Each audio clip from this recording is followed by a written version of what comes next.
Cek satu. Bismillah.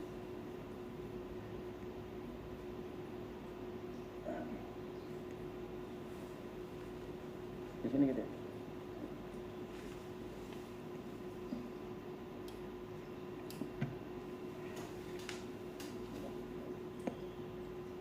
Bismillahirrahmanirrahim. Alhamdulillahirrahmanirrahim.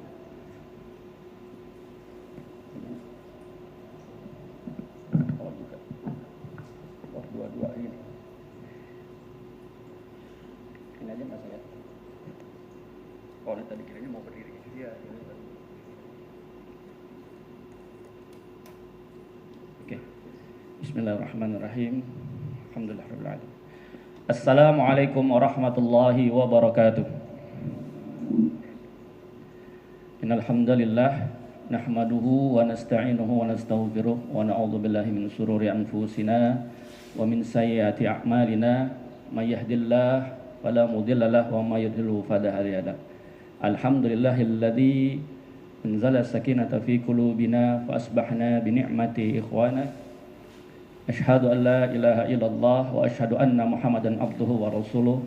Allahumma salli ala sayyidina Muhammad wa ala ali sayyidina Muhammad. Amma ba'd.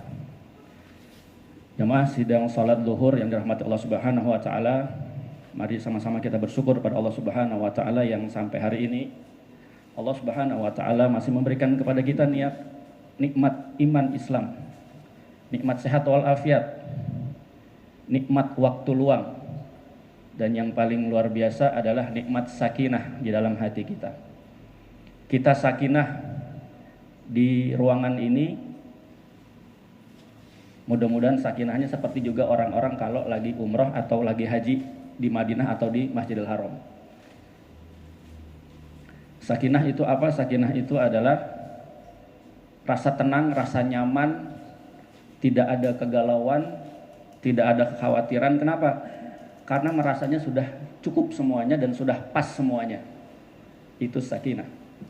Dan sakinah itu Allah berikan hanya kepada orang-orang yang imannya tertancap dengan sangat luar biasa dalam hatinya. Apa contoh sakinah? Contoh sakinah adalah seperti yang dikisahkan Allah Subhanahu wa taala dalam surat Al-Anfal ketika saat itu sahabat-sahabat dan juga Rasulullah SAW menghadapi rombongan atau menghadapi pasukan Quraisy di perang Badar. Yang ketika itu aslinya sebenarnya perang Badar itu tidak diniatkan, tapi perang Badar itu ditakdirkan Allah Subhanahu wa taala.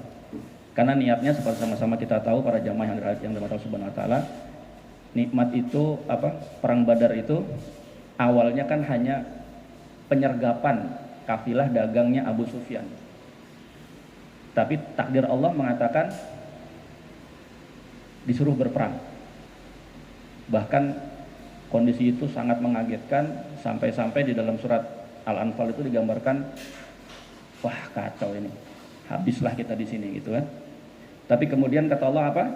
Allah turunkan kepada kaum mukminin saat itu sakinah, diberikan ketenangan, diberikan tidur sekejap. Dan sebagai bukti dari sakinah itu, sebagai bayaran dari rasa takwa atau tekad untuk bertakwa kepada Allah Subhanahu wa taala, berpasrah kepada Allah Subhanahu wa taala, itu Allah turunkan sakinah, dan buktinya adalah Allah turunkan 1000 malaikat untuk membantu kaum muslimin saat itu. Itulah sakinah Bapak Ibu. Dan sakinah itu juga yang bisa membuat kita salatnya khusyuk. Nggak mikirin hutang, nggak mikirin pekerjaan, nggak mikirin kasus-kasus gitu ya. Itu sakinah. Bapak Ibu yang rahmatullah Subhanahu wa taala, pada siang hari ini saya diminta untuk memberikan pengalaman ataupun sebuah keajaiban, sebuah mukjizat tentang Baitullah yang Allah berikan kepada kita semua, yang Allah yang Allah perintahkan kepada kita untuk mengunjunginya.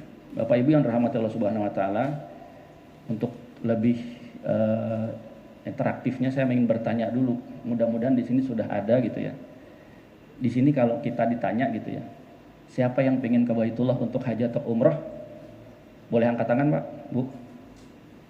Pengen ke Baitullah coba. Wah, ternyata nggak semuanya ya. Berarti yang nggak angkat tangan berarti sudah gitu ya. Alhamdulillah. Yang nggak tanda tangan berarti udah gitu ya. Kita aminkan atau bagaimana nih? Kalau kita aminkan nanti yang nggak angkat tangan nggak kena aminnya gitu. Oke, saya tanya lagi sekali lagi ya. Di sini kalau ditanya, ayo Pak ke Baitullah, kita haji, kita umrah. Siapa yang kemudian jawabannya dalam hatinya ataupun dalam ikhtiarnya gitu, saya mau Pak, coba boleh tunjuk tangan? Wah, Masya Allah, udah agak banyak. Ya. Kata Allah Subhanahu Wa Taala, walladzina jahadu fina lanahdiyannahum subulana. Barang siapa yang bersungguh-sungguh di jalanku, kata Allah Subhanahu Wa Taala, maka aku akan tunjukkan jalan-jalannya. Jadi orang yang sudah punya niat haji dan umroh dan sungguh-sungguh, itu adalah Allah akan berikan jalan-jalannya. Ini sebuah rahasia. Kenapa orang bisa ke Baitullah? Ya, Bapak Ibu rahmatullah subhanahu wa ta'ala. Dan orang ke Baitullah itu kalau dikatakan Allah bersungguh-sungguh, harus bersungguh-sungguh, maka tanda kesungguhan itu adalah ada energi, ada power, ada semangat yang bisa ditunjukkan. Betul ya? Nah, sebagai bukti semangat, boleh nggak yang nggak punya kendala agak merapat ke depan, berpindah dari kenyamanannya, boleh nggak? Siapa yang mau pindah, saya kasih hitung sampai 5 hitungan. Sekedar menunjukkan, ya Allah saya semangat gitu. Nah, 1, 2, 3, alhamdulillah. Ya, Bapak Ibu, ternyata bersemangat itu susah ya. Ngomongnya mudah, tapi membuktikannya susah. Padahal Allah sudah garansi, siapa yang bersungguh-sungguh, Allah kasih jalannya. Allah kasih jalannya. Baik, Bapak Ibu yang rahmatullahi subhanahu wa ta'ala, waktu yang singkat ini izin saya bercerita tentang keajaiban Baitullah.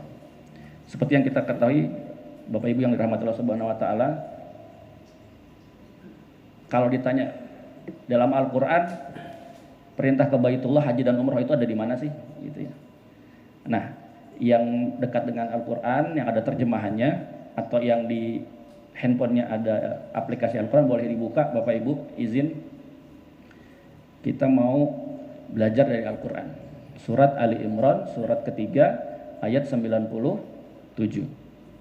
Ini adalah salah satu, nanti dari ayat ini kita bisa tahu bagaimana caranya ke Baitullah. Bagaimana caranya ke Baitullah, kenapa orang bisa ke Baitullah, kenapa hari ini kita tertahan di Baitullah, nanti bisa kita lihat dari ayat ini. Apa rahasianya bisa kita lihat dari ayat ini. Yuk sama-sama kita baca ya. A'udzubillahi minasyaitonirrajim. Bismillahirrahmanirrahim. Fihi ayatum bayyinatum maqamu Ibrahim wa man dakhalahu kana amina. Walillahi 'alan nas hijjul baiti man istata'a ilaihi sabila. Wa man kafara fa innallaha ghaniyyun 'anil 'alamin.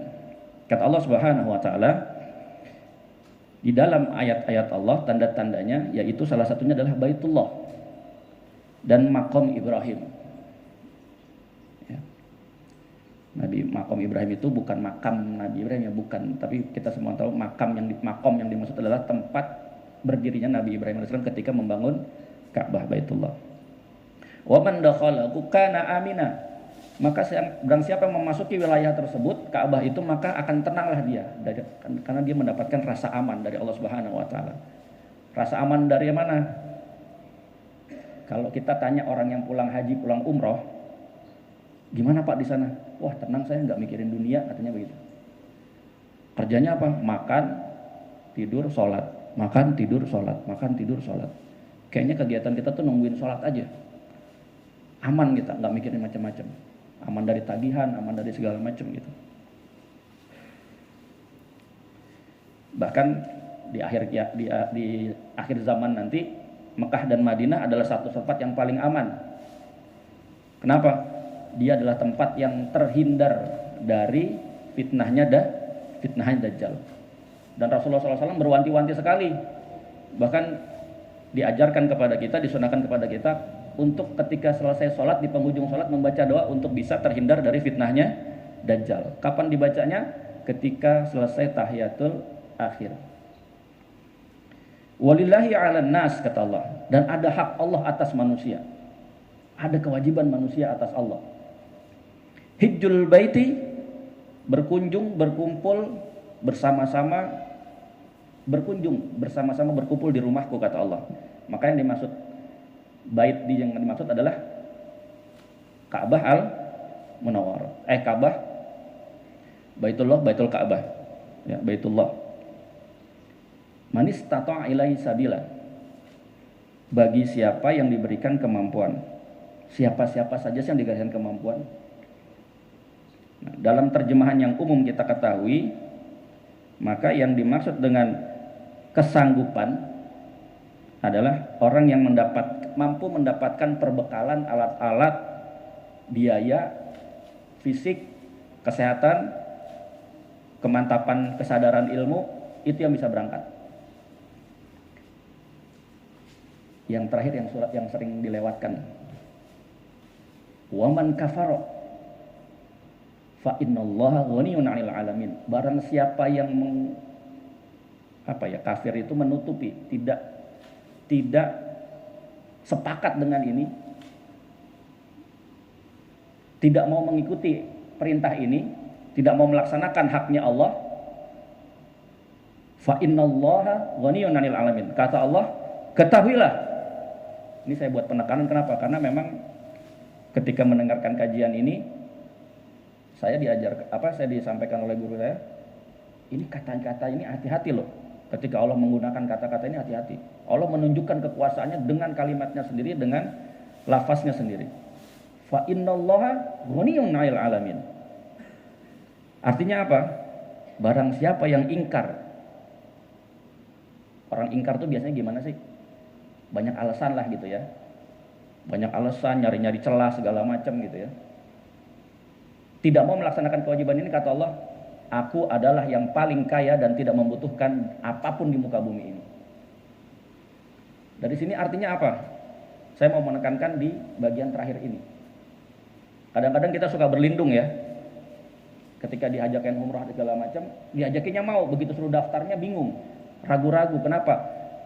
Masih ada urusan dengan keuangan, masih ada urusan dengan pekerjaan, masih ada urusan dengan tanggung jawab keluarga. Alasan kita itu.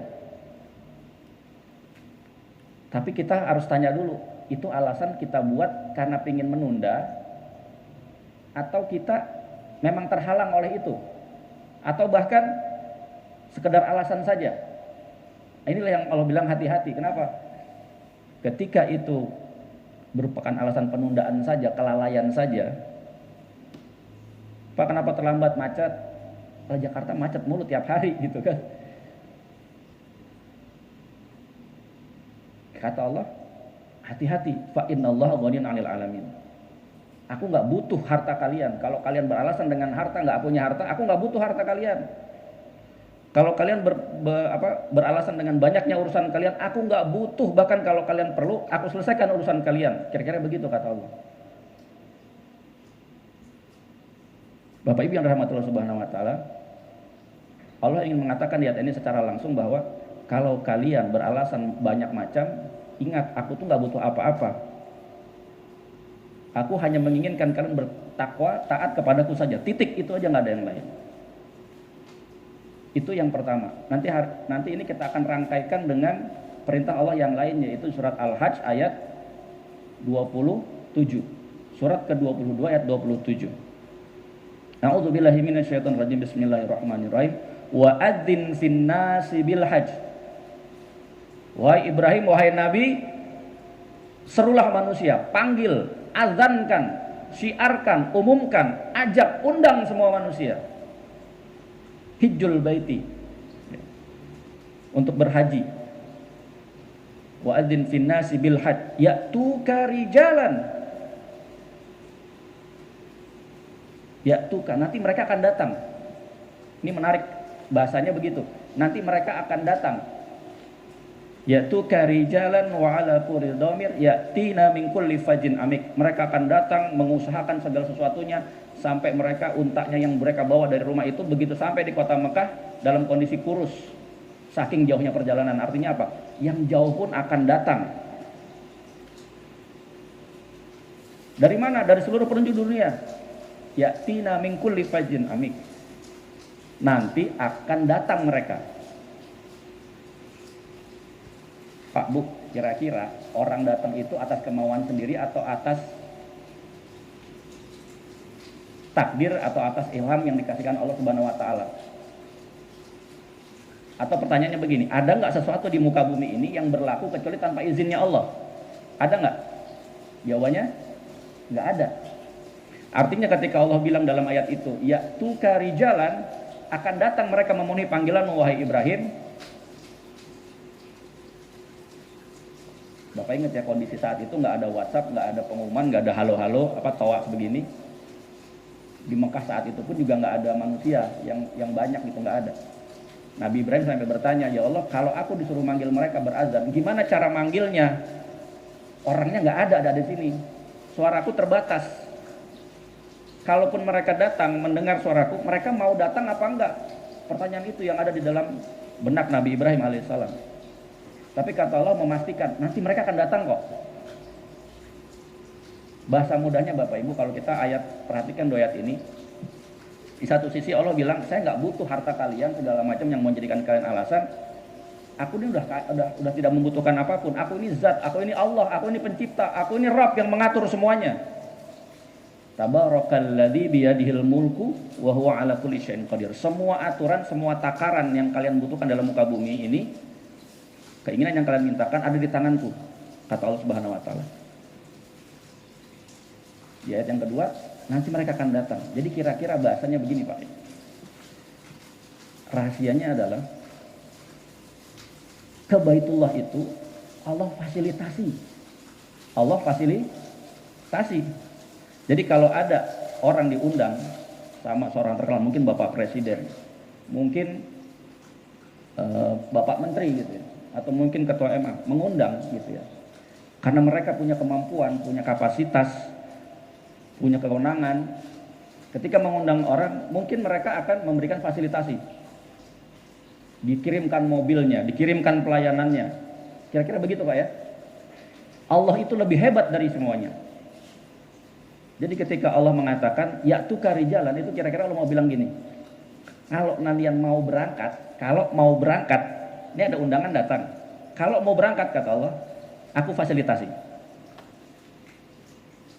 Kalau kalian mau berangkat, aku fasilitasi. Tapi kalau kalian beralasan, terserah. Ghaniyun 'anil 'alamin kata Allah. Di di kitab Al-Hikam karya Ibnu Athaillah As-Sakandari, di hikmah yang ke-206, itu Allah menjelaskan tentang ini. Allah nggak membutuhkan apapun. Sifat Allah Al-Ghani itu, Allah Maha Kaya itu, Allah nggak membutuhkan apapun berarti. Bahkan ibadah-ibadah kita, rasa syukur kita tuh Allah nggak butuh. Karena semua nanti Allah akan kembalikan kepada kita semua. Dalam bentuk kebaikan kita. Jadi sebenarnya Allah memerintahkan kita itu untuk kebaikan kita. Karena Allah tidak berkurang kemuliaannya kalau kita melakukan dosa, bahkan Allah tidak bertambah kemuliaannya kalau kita memberikan kebaikan-kebaikan. Tidak. Allah sudah sempurna, Allah sudah cukup. Allah tidak membutuhkan apapun. Jadi yang membutuhkan itu siapa? Yang membutuhkan itu manusia. Yang membutuhkan itu apa? Hamba. Tapi ini yang menjadi halangan kita pergi ke Baitullah dengan mudah.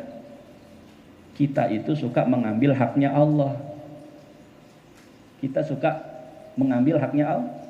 Kita mengasah bahwa kalau tidak saya kerjakan sekarang, kalau ini tidak saya yang kerjakan, nggak akan beres ini permasalahan. Padahal yang punya takaran segala sesuatu adalah Allah. Artinya apa? Yang menyelesaikan masalah itu Allah.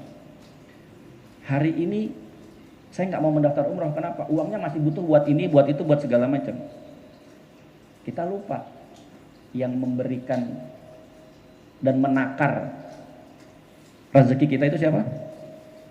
Allah. Tapi kita suka ngambil haknya Allah, kita ngitung sendiri. Bapak Ibu yang rahmati Subhanahu wa taala, maka dua ayat ini saya ingin menyampaikan simpelnya adalah ke Baitullah itu modalnya bukan banyak uang. Modalnya bukan badan sehat. Modalnya bukan ketika semua urusan sudah beres, bukan. Modal ke Baitullah itu adalah yang berikutnya. Allah jelaskan dalam surat Al-Baqarah ayat 197. Maka kata Allah, bekal yang paling bagus adalah takwa.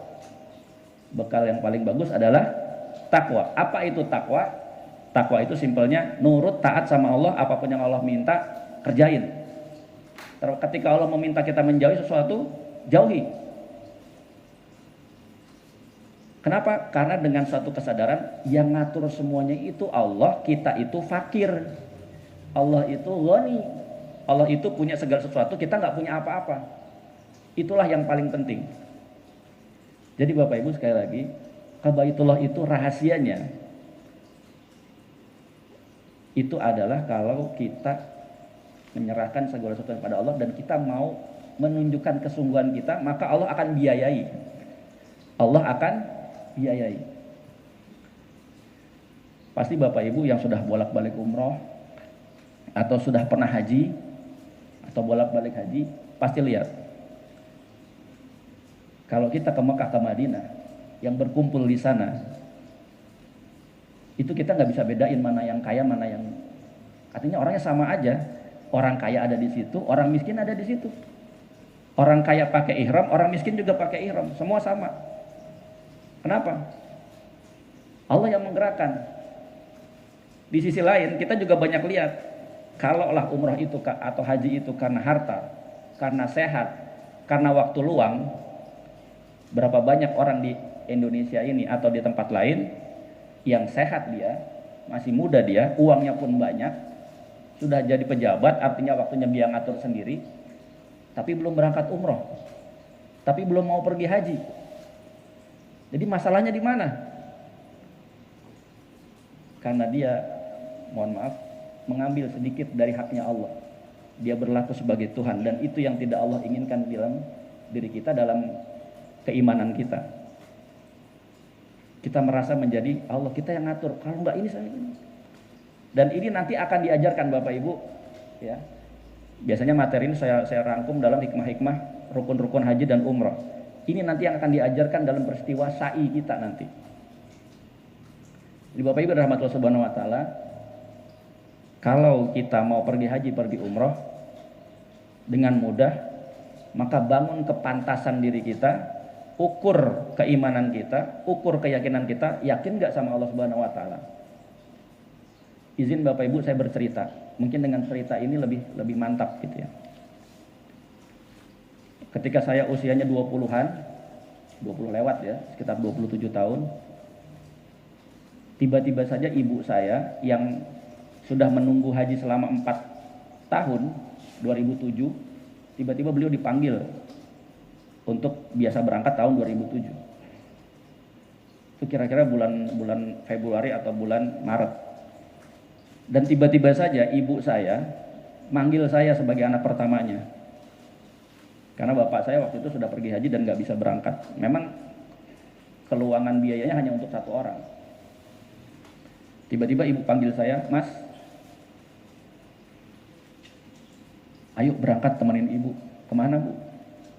"Tahun ini alhamdulillah ibu dipanggil untuk berangkat haji." Saya refleks mengatakan, "Siap, saya temenin ibu berangkat." Dan saat itu juga tangan saya langsung pegang ke kantong belakang celana saya. Karena apa? Muncul kesadaran tiba-tiba, saya nggak punya persiapannya Bapak Ibu. Saya nggak punya persiapannya. Kenapa? Karena saya belum menabung. Saya menikah 2005, biasa orang menikah gitu kan. Awal-awal apa yang dipikirkan? Punya rumah gitu kan, menabung dan segala macam. Sama, saya pun begitu. Akhirnya saking bingungnya saya ngomong sama istri saya, "Neng, ibu bilang begini-gini minta berangkat. Tolong bantu." Maksud saya begitu. Karena istri itu luar biasa doanya untuk suami. Istri tenang, istri ikhlas dengan suami, rezeki suami biasanya banyak. Istri saya bilang begini, "Siap, saya bantu. Ada satu syarat," katanya. "Apa?" "Saya ikut juga." Jadi saya mikirin biaya saya aja nggak ngerti dari mana. Istri saya bilang mau ikut juga. Wallahu alam, di kepala saya nolak, tapi lidah saya nggak bisa. Di kepala saya, ini gimana caranya mikirnya nih istri saya nih. Uangnya kan saya nggak ada minta tolong, tapi kok dia pengen ikut. Tapi mulut saya bilang, insya Allah ya Neng, kita usaha. Kalau ternyata nanti takdirnya cuma satu yang berangkat, saya yakin banget sama Allah itu akan dicukupkan. Tapi saya yakinnya cuma satu orang yang berangkat nemenin ibu. Insya Allah. Tapi kalau cuma satu ternyata kamu ridho ya yang berangkat saya, siap katanya. Ternyata ketika hari mendaftar beneran uangnya cuma cukup buat satu orang daftarnya. Begitu hari itu saya ingat hari Jumat, saya mau mendaftarkan, tiba-tiba pagi-pagi istri saya, Mas, ini ada uang 20 juta, tolong bayarkan, daftarkan saya juga. Saya bilang, ini dari mana? Udah berangkat aja, udah siang, nanti sore pulang saya cerita. Oh ya siap, gitu, saya berangkatkan gitu. Begitu pulang, saya pikir istri saya minjem sama orang mertua atau gimana gitu, ternyata enggak. Dia datang ke saya, dia bilang, Mas mohon maaf ya gitu, dia bilang, mohon maaf sekali. Kenapa? Tanpa izin saya minjem uang ke teman saya untuk biaya ini karena saya pengen berangkat. Dalam hati saya Allahu Akbar. Jadi saya kondisinya berhutang tuh tambah. Pak Bu, orang kalau sudah terdekat terpepet biasanya dekat sama Allah, biasanya begitu kan ya. Kalau lagi senang agak susah gitu ya. Itu pun terjadi sama saya. Yang akhirnya apa? Itu paspor yang saya sudah buat, nomor porsi yang saya sudah buat gitu ya. Saya selalu bawa dalam sholat-sholat saya, terutama sholat malam. Saya minta sama Allah, ya Allah, yang meminta saya berangkat adalah ibunda saya. Ibu saya ridho saya berangkat ya Allah.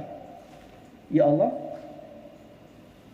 katamu ridhomu bergantung ridhonya orang tua. Maka sekarang ya Allah, mohon tunjukkan ridhomu karena orang tua saya sudah ridho. Itu aja yang saya doa sama Allah. Saya nggak tahu mau ngapain lagi. Ya Allah, saya nggak pengen ibu saya menangis. Dan ibu saya pasti tahu. Paling tidak beliau akan bertanya kepada saya, kenapa muka saya tidak tenang. Dan ketika itu ditanya, pasti saya akan bilang bahwa saya berhutang. Dan wallahi saya yakin sama Allah, kata dalam ucapan itu, wallahi ya Allah, kalau ibu saya tahu pasti ibu saya nangis. Dan saya nggak ridho ibu saya nangis. Itu yang saya ulang-ulang. Bapak Ibu terjadi, tahu apa yang kejadian?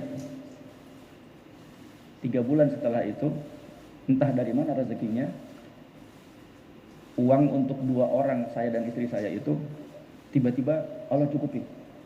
Bahkan seperti yang saya minta kepada Allah Subhanahu wa taala, hutang saya pun sebesar 20 juta lebih itu lunas tiba-tiba, Pak.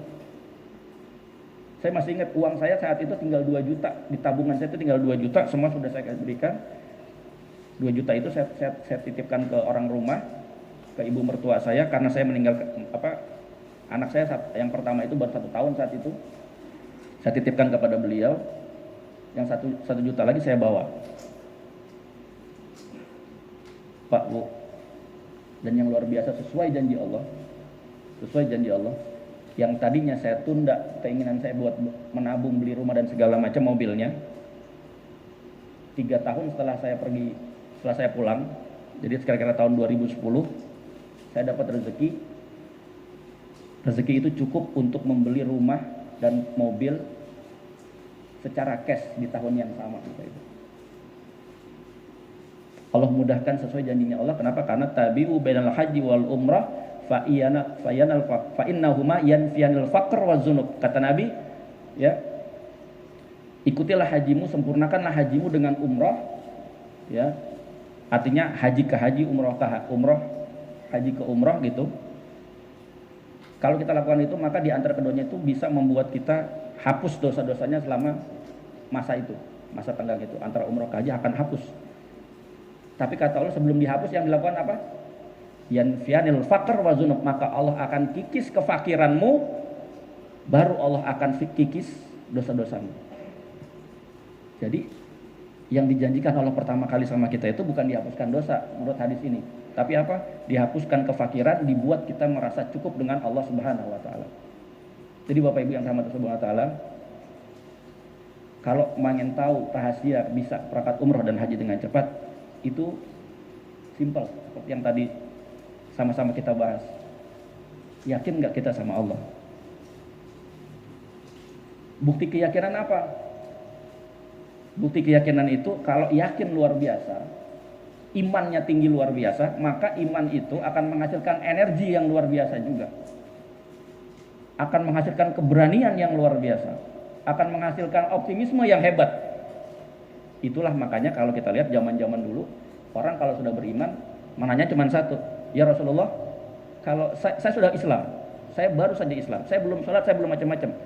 Di depan kata, engkau meminta kami untuk berangkat berperang. Kalau saya meninggal, masuk surga enggak? Kata Rasulullah, masuk surga. Udah beres. Berangkat, syahid, masuk surga. Su'aib bin Sinan Ar-Rumi, sahabat Rasulullah SAW dari Rum, yang kemudian berdagang di kota Mekah, ketika hijrah, meninggalkan sama seperti Abdurrahman bin Auf, meninggalkan seluruh hartanya, supaya dia bisa pergi hijrah.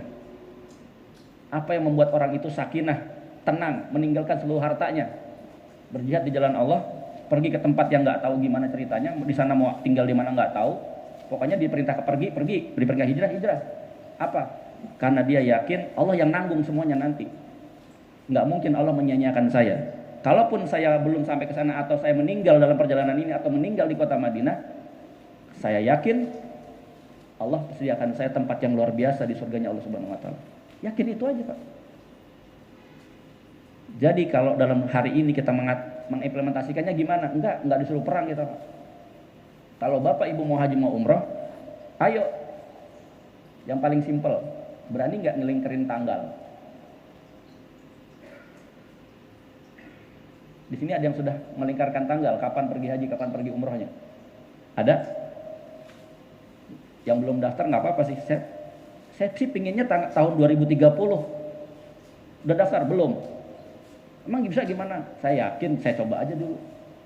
Ada yang sudah begitu? Atau umroh deh, yang nggak pakai masa tunggu. Ada yang sudah berani ngelingkarin tanggal. Saya nanti tanggal 24 Maret mau berangkat umroh. Ada nggak, Pak Bu?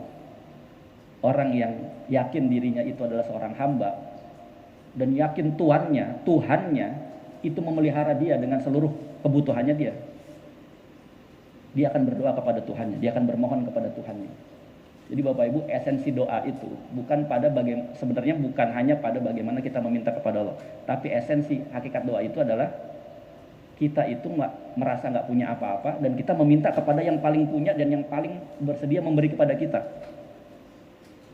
Itu bukti bahwa kita tuh hamba berharap kepada yang maha kuasa. Makanya ulama mengatakan kalau orang nggak mau berdoa, sombong dia. Kalau orang nggak mau berdoa berarti dia merasa cukup, nggak butuh Allah. Kalau orang butuh kan minta. Jadi Bapak Ibu, dan doa itu adalah permohonan kita. Saking kita yakinnya doa itu akan dikabulkan sama Allah, mintanya detail aja, Pak. Apa contohnya? Contohnya adalah doanya Nabi Sulaiman alaihissalam. Nabi Sulaiman mintanya nggak 100 juta, nggak 200 juta, nggak 500 juta buat pergi apa? Haji furoda, enggak. Nabi Sulaiman mintanya sebuah kerajaan yang luar biasa, yang tidak tertandingi oleh manusia manapun kecuali dia yang punya. Serakah dong. Ya satu sisi mungkin kita bisa bilang begitu, tapi dalam satu lihat begitu hebatnya keyakinan Nabi Sulaiman, dia yakin Allah mampu memberikan itu. Apa doa Nabi Sulaiman? Rabbil firli. Ya Allah, aku punya dosa, aku mohon ampun ya Allah. Tapi aku punya permohonan ya Allah. Engkau Maha Pengampun, Engkau Maha Pengasih, Engkau Maha Penyayang. Aku yakin doaku akan diampuni dan aku yakin permintaanku akan Kau kabulkan. Wahabli, aku minta ya Rasulullah, ya Allah Subhanahu wa taala.